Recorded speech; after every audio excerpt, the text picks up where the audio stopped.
Assalamualaikum warahmatullahi wabarakatuh. Kami dari kelompok 14 akan menjelaskan PPT dari kelompok 16. Perkenalkan, saya Altaf Zahri Devantian dengan NIM 385. Saya Abdul Ali Zulfik dengan NIM 365. Saya Ivan Febrian dengan NIM 336. Pendahuluan. Pengertian umum desain IMK itu adalah cara membuat desain yang mana dia itu bagus, efisien, nyaman, dan sesuai dengan kebutuhan pengguna. Jadi kita tuh bikin suatu desain itu kalau menggunakan IMK gak sembarangan. Kita tuh perlu tahu ini sesuai nggak dengan kebutuhan pengguna, atau jangan-jangan gak sesuai, akhirnya membuat pengguna gak nyaman. Adapun desain buruk, menurut IMK ada desain yang buruk, membingungkan, yang fungsinya itu tidak sesuai dengan pengguna. Sekiranya kalau misalnya desain ini dipakai, mungkin bisa menyakiti pengguna malahan. Adapun pendahuluan yang disajikan kelompok 16 adalah desain dalam IMK adalah proses merancang sistem atau produk agar mudah digunakan, nyaman, dan sesuai dengan kebutuhan pengguna. Desain buruk dalam IMK yang disajikan sama kelompok 16 adalah rancangan yang membingungkan karena tampilan tidak sesuai fungsi, seperti urinoir yang tampak seperti kursi biasa. Urinoir kayak kita tuh mau kencing tapi WC-nya tuh kayak tempat duduk, jadi bingung gitu cara kencingnya gimana, ciprat nggak, jadi bingung gitu sebelum kita pakai. Maka itu sebuah bad design. Poin-poin yang disajikan sama kelompok 16 yaitu pertama, rumusan masalah. Jadi mereka bahas rumusan masalah apa sih yang dibicarakan. Yang kedua, manfaat dan tujuan dari membahas kasus ini apa manfaatnya. Yang ketiga, analisis studi kasus. Yang terakhir, keempat, kesimpulan. Oke, selanjutnya yaitu adalah rumusan masalah. Yang pertama, bagaimana desain urinoir yang menyerupai kursi dapat menimbulkan kebingungan dan kesalahpahaman bagi pengguna ya. Tentu desain urinoir seperti itu akan membuat pengguna akan merasa kebingungan ya, karena ya kita harus menggunakan itu dengan cara berdiri ataupun duduk. Dan yang kedua, aspek apa saja dalam prinsip interaksi manusia dan komputer seperti visibility, affordance, dan usability yang tidak terpenuhi pada desain tersebut. Dan selanjutnya juga ada tujuan dan manfaat. Yang pertama, tujuan, yaitu menganalisis kesalahan desain urinoir yang menyerupai kursi agar memahami pentingnya kesesuaian fungsi dengan tampilan visual dalam IMK. Dan yang kedua adalah manfaat, yaitu memberikan pemahaman dampak desain buruk pada pengalaman pengguna serta pembelajaran bagi perancang agar memperhatikan prinsip usability, visibility, dan affordance. Oke, selanjutnya studi kasusnya sendiri. Seperti yang bisa dilihat ya, gambar urinoir ini itu sangat membingungkan pengguna atau user di saat ingin buang air kecil, dimana urinoir pada umumnya itu biasanya tidak ada tempat duduk seperti itu dan hanya berdiri dan terdapat sekat di samping kanan dan juga kirinya. Dan urinoir yang ada pada gambar yang disediakan oleh kelompok 16 ini itu terdapat tempat duduk dan juga tidak ada sekat antara urinoir satu dengan urinoir lainnya, yang dimana itu cukup penting gitu. Gak ada privasi gitu. Iya, jadi tidak ada privasi gitu. Terus kayaknya kalau kencing di situ mental juga. Iya, karena dengan jarak antara urinoir dan juga tempat duduknya itu cukup dekat ya, Sehingga tidak higienis ya. Yang seperti bisa dilihat di PPT kelompok 16, usability, urinoir yang menyerupai kursi membuat pengguna bingung, fungsi tidak jelas, dan menurunkan kenyamanan. Ya, seperti yang sudah kita jelaskan tadi ya. Ya pas kita masuk tuh kayak bingung makanya gimana. Betul. Terus kalau duduk kayak ngarahinnya tuh susah gitu. Iya, betul. Selanjutnya ada keamanan, risiko salah pakai tinggi, menimbulkan ketidaknyamanan, bahkan masalah higienitas karena tampilan tidak sesuai ya.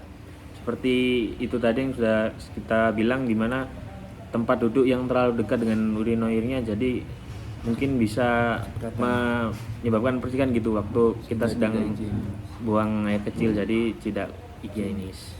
Bahkan mungkin kayak orang obesitas gimana gitu cara pakai, Betul. Betul juga. nggak muat gitu. Jadi nggak dipikirin gitu. Selanjutnya visualnya sendiri, tampilan urinoir menyerupai kursi empuk sehingga menyesatkan persepsi pengguna.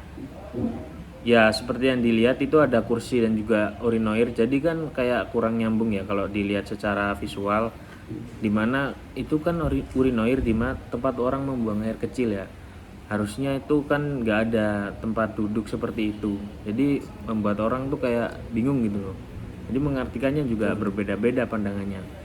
Terus ada desain visual gagal menunjukkan fungsi asli menyebabkan kebingungan pengguna, ya seperti yang sudah dibilang tadi. Orang juga pertama kali masuk juga pasti bingung gitu melihat bentukan visual urinoir yang seperti ini. Terus bingung juga kalau udah gunain cara nyucinya tuh gimana gitu. Iya. Kena badan lah, kena ya basah lah pasti. Iya. Tidak bersihkan ke pakaian. Ya, pakaian pasti itu.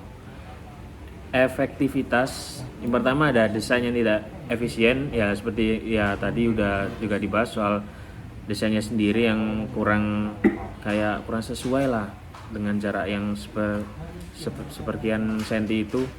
Terus ada tujuan pemakaian gagal tercapai akibat rencangan menimbulkan kesalahan fungsi, ya itu dimana saat kita buang air kecil mungkin juga bisa menyebabkan cipratan-cipratan, jadi tidak higienis dan lain-lain lah.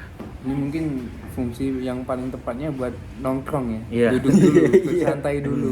Nggak kayak tempat buat Betul. buang air kecil jadinya. Gak ada santai. Gak ada sekat. Ya. Tempat bersantai, ngobrol sama tetangga yang lain gitu kan. Jadinya ngopi ini bukan buang air Iya, kecil mah. Itu dia. Kalau maksa juga buat bukan buang air kecil, saling ngintip. Iya betul. Selanjutnya ada kesimpulan dari PPT tadi, di mana desain urinoir yang menyerupai kursi membingungkan pengguna karena tampilan visual yang tidak sesuai fungsinya. Hal ini menunjukkan bahwa prinsip usability, efektivitas, dan keamanan tidak terpenuhi sehingga berdampak negatif terhadap pengalaman pengguna. Ya itulah kesimpulannya, dimana ya orang-orang pasti bingung dan banyak hal-hal yang juga merugikan pengguna dan juga berdampak negatif ke pengguna juga.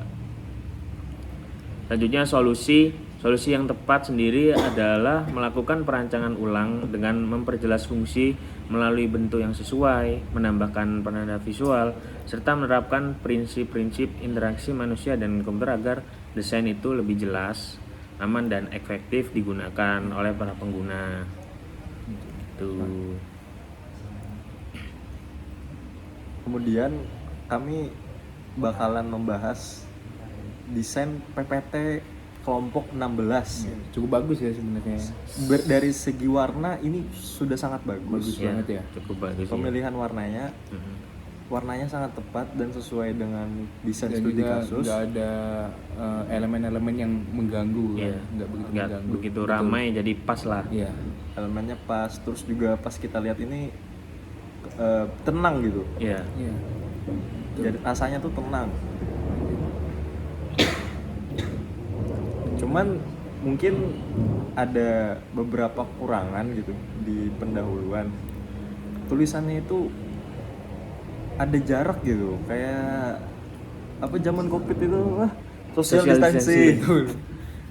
Ini tulisan atau apa, ketikan atau apa gitu. Sangat boros tempat gitu ya. Iya. Spasinya besar banget. Nggak tahu ya Banyak penyebabnya gitu. apa gitu.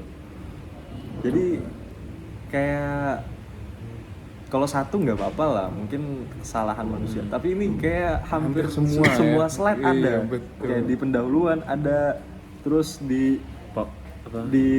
slide Yang lain. slide tujuan dan manfaat. Nah ini parah ya. Iya. Iya. Bagian manfaat ini lebih parah. Apalagi antara bagian kata perancang sama agar ini juga sangat-sangat longgar banyak Iya. ini. Jauh banget. Jauh banget ini Caranya, spasinya. nah. Cuman ya ada di elemen-elemen yang cukup bagus ya. Ada animasi semprot juga tadi di PPT-nya itu sebenarnya cukup Cukup bagus, menarik, ya. ada hal itu. Fresh gitu. Iya betul.